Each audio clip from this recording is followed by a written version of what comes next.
21h45 à Paris, 20h45 à Kinshasa. Bienvenue dans le Journal de l'Afrique sur France 24. À la une ce soir, un visage, celui d'Emmanuel Ramazani Shadary. Il a été désigné candidat du Front commun pour le Congo, plateforme électorale de Joseph Kabila. Le président sortant ne briguera donc pas un troisième mandat. Le suspense aura duré jusqu'au bout. C'est aujourd'hui la date limite de dépôt de candidature pour la présidentielle de décembre. Les détails dans un instant avec notre correspondant Thomas Nicolo. Amis, tous ceux qui sont présents là, je voudrais vous dire merci d'être venus. Elle est libre, Simone Gbagbo. Après 7 ans de détention, l'ex-première dame ivoirienne a retrouvé sa résidence dans le quartier de Cocody à Abidjan. Des milliers de partisans l'attendaient en liesse. L'épouse de l'ancien président Laurent Gbagbo a bénéficié d'une grâce présidentielle dans le cadre de la réconciliation nationale. On y reviendra dans ce journal. Enfin, nous irons au Sénégal auprès des cultivateurs de baobab. Sa pulpe, un aliment très riche, est devenu très prisé en Europe, mais l'arbre est menacé par le réchauffement climatique. On fera le point à la fin de cette édition. Il aura donc fallu attendre le dernier jour, les dernières heures pour avoir enfin le nom du candidat de la majorité présidentielle en République démocratique du Congo. Ça ne sera pas Joseph Kabila, le président sortant ne briguera pas un troisième mandat. L'élu s'appelle Emmanuel Ramazani Shadary. Notre correspondant à Kinshasa, Thomas Nicolo, revient sur la personnalité du candidat. Fidèle qui a été choisi, Emmanuel Ramazani Shadary, collaborateur de longue date de Joseph Kabila, ancien vice-premier ministre en charge de la sécurité et de l'intérieur, puis secrétaire permanent actuellement du PPRD, le parti au pouvoir. C'est lui qui a été choisi comme candidat de la majorité à la présidentielle de décembre. C'est l'occasion ici, devant le peuple congolais, de remercier Dieu Tout-Puissant par la grâce qu'il nous a faite. Remercier sincèrement et surtout l'autorité morale du Front commun pour le Congo, son Excellence, Monsieur le Président de la République, chef de l'État Joseph Kabila Kabange, un homme exceptionnel. Un homme exceptionnel en Afrique, même à travers le monde, qui tient parole, qui a dit qu'il n'y aura pas de problème, il n'y aura pas de troisième mandat. Aujourd'hui, il a tenu parole. Du côté de l'opposition, on souligne une victoire importante, c'est-à-dire la garantie que Joseph Kabila ne briguera pas de troisième mandat et qu'il respectera la Constitution. Human Rights Watch a tenu à souligner que Ramazani Shadary a été, avec d'autres officiels congolais, récemment sanctionné par l'Union européenne. Au Zimbabwe, les tensions post-électorales persistent. Une figure majeure de l'opposition a été arrêtée puis libérée ce mercredi à la frontière avec la Zambie. Il s'agit de l'ancien ministre des Finances, Tendai Biti. Il est accusé d'incitation à la violence lors des manifestations qui ont suivi les résultats des élections générales de la semaine dernière. Les détails avec Clément Bonneroux. Presque une semaine après l'annonce des résultats électoraux au Zimbabwe, la colère de l'opposition ne faiblit pas. Le mouvement pour le changement démocratique a confirmé sa volonté de contester devant la justice la victoire d'Emmerson Mnangagwa. Les résultats ont été annoncés. Nous les avons analysés, mais pour nous, ces résultats représentent un déni total de la volonté du peuple.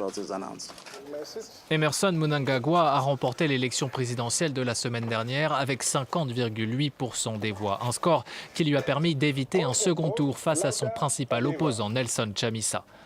Le MDC refuse pourtant de reconnaître ces résultats et dénonce un vote truqué pour empêcher la victoire de son candidat.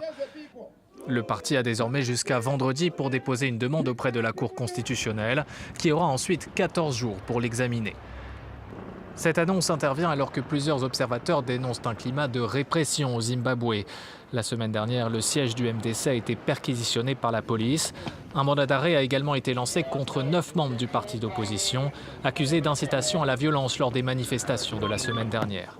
Tendai Biti, un ancien ministre des Finances, a été arrêté puis libéré ce mercredi alors qu'il tentait de rejoindre la Zambie. Sa demande d'asile a été rejetée par Lusaka. L'ONG Human Rights Watch dénonce de son côté plusieurs cas de violence et de harcèlement dans la capitale. Une situation qui inquiète l'ONU. Mardi, son secrétaire général Antonio Guterres a appelé au calme, demandant aux forces de sécurité de faire preuve de la plus grande retenue. Au Mali, la Cour constitutionnelle valide le premier tour de la présidentielle. Le second tour se tiendra donc, comme prévu, ce dimanche 12 août. Et ce, malgré les nombreuses dénonciations de fraude par l'opposition. Le second tour opposera le président sortant Ibrahim Boubacar Keïta au chef de file de l'opposition Soumaïla Cissé. Les précisions de Christelle Pire à Bamako. Le président sortant, Ibrahim Boubacar Keïta, et le chef de file de l'opposition, Soumaïla Cissé, vont bien s'affronter lors du second tour. La Cour constitutionnelle a validé les résultats provisoires après avoir recompté les bulletins bureau de vote par bureau de vote. Elle a également récupéré 1 millier de bulletins qui étaient considérés comme nuls.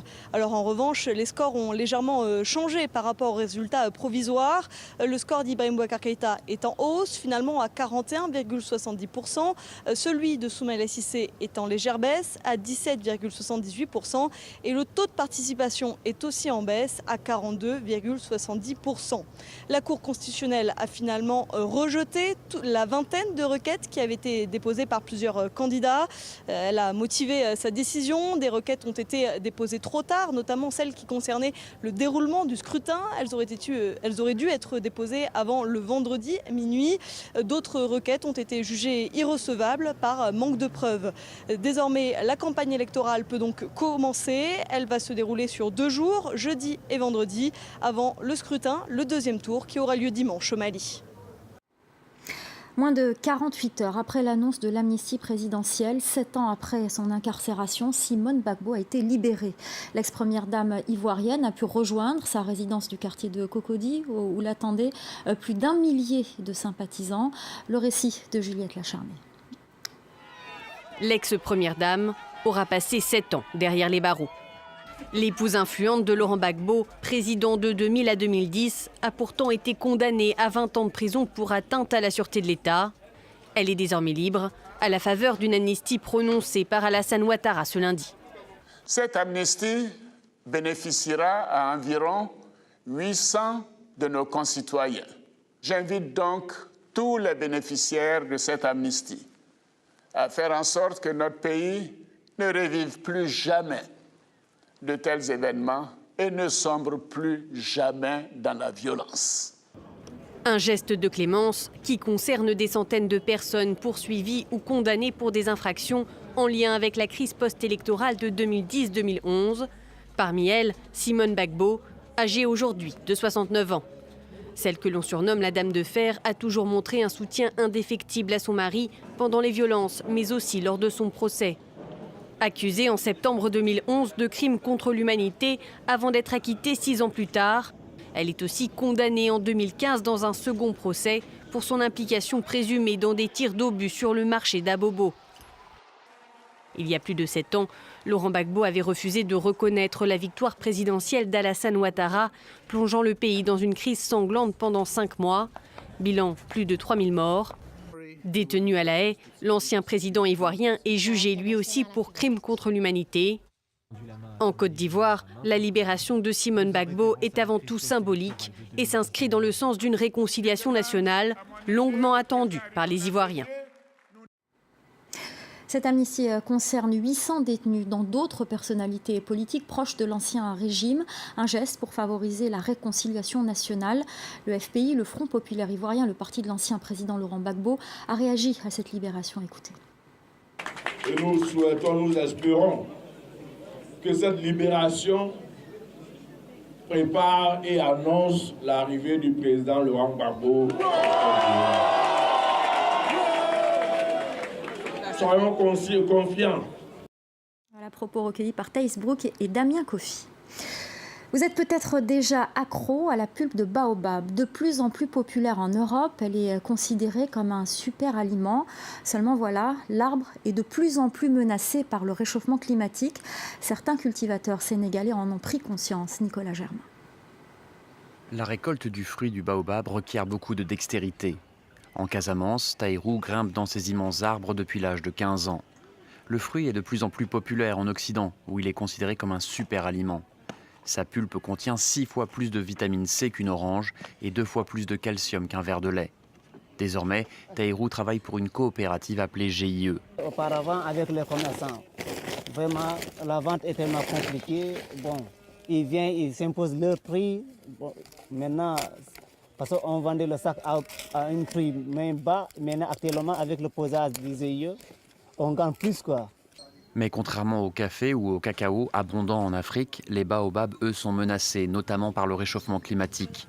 D'après les scientifiques, les plus vieux baobabs, qui ont plus de 1000 ans, sont en train de mourir. Ces femmes ont décidé d'ouvrir une pépinière pour cultiver l'arbre emblématique de l'Afrique. Nous sommes conscients qu'il y a de moins en moins de fruits de baobab. Nous avons eu un meilleur rendement les années précédentes que cette année, parce qu'il y avait beaucoup plus de pluie. Donc nous prions qu'il y ait assez de pluie pour que les baobabs puissent produire davantage. Dans cette usine de Thiès au Sénégal, les fruits sont transformés en poudre. Elle sera ensuite revendue loin de l'Afrique, dans les boutiques bio les plus branchées de New York, Londres ou Paris.